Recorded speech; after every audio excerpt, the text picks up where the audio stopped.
হঠাৎ করে শুনতে পাই যে আমার বাসা হচ্ছে 95, আমি তো হঠাৎ করে শুনতে পাই যে এই বাসায় রক্ত দেখা যাচ্ছে দোতলায়।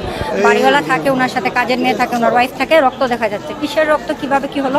প্রশাসন খবর দেওয়া, প্রশাসন আসার পরে আমরা জানতে পারি যে বাড়িওয়ালা 3 জনকে কাজের মেয়ে সহ জবাই করে রাখছে। কে বা কারা করলে এটা তো আমরা বলতে পারবো না, কিন্তু এখন আমরা আতঙ্কিত। কখন হইলো ঘটনাটা? আমরা পার্শ্ববর্তী এলাকায় থাকি, আর উনি হচ্ছে এখানের প্রথম বসতি, এত পুরানা বসতি, ওনাকে যদি এইভাবে করে যায় আমরা আতঙ্কিত। আমরা মানে বাংলাদেশের নাগরিকরা এখন কিভাবে কি করব আমরা কিছু বুঝতে পারতেছি না। এই বাসা ওনার বাসায় বাড়াটি আছে, ওনার পাশের বাসাটা ওনার, তারপরও ওনাকে এইভাবে ঘটনা ঘটে যায়। আমাদের বিদ্যুৎ একটা লোডশেডিং হচ্ছে, এটার কারণে সিসি ক্যামেরার ফুটেজগুলো আমরা সংগ্রহ করতে পারতেছি না শুনলাম। এখন এইভাবে যদি হয় তাহলে তো আমরা অনেকটা আতঙ্কিত। প্রশাসনে কিভাবে কি করবে?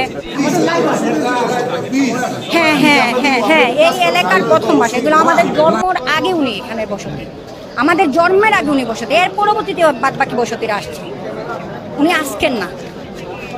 এই লোকের গায়ে হাত উঠে চলে গেল দুনিয়াতে এইভাবে, এটা আমাদের জন্য একটা লজ্জাজনক। হ্যাঁ হ্যাঁ হ্যাঁ হ্যাঁ, বিচার হয়। আমরা চাচ্ছি দ্রুত এই খুনিকে মানে প্রশাসনের আওতায় আনা হোক। পুরাতন 2-1 জনের মধ্যে তিনি একজন বাসিন্দা।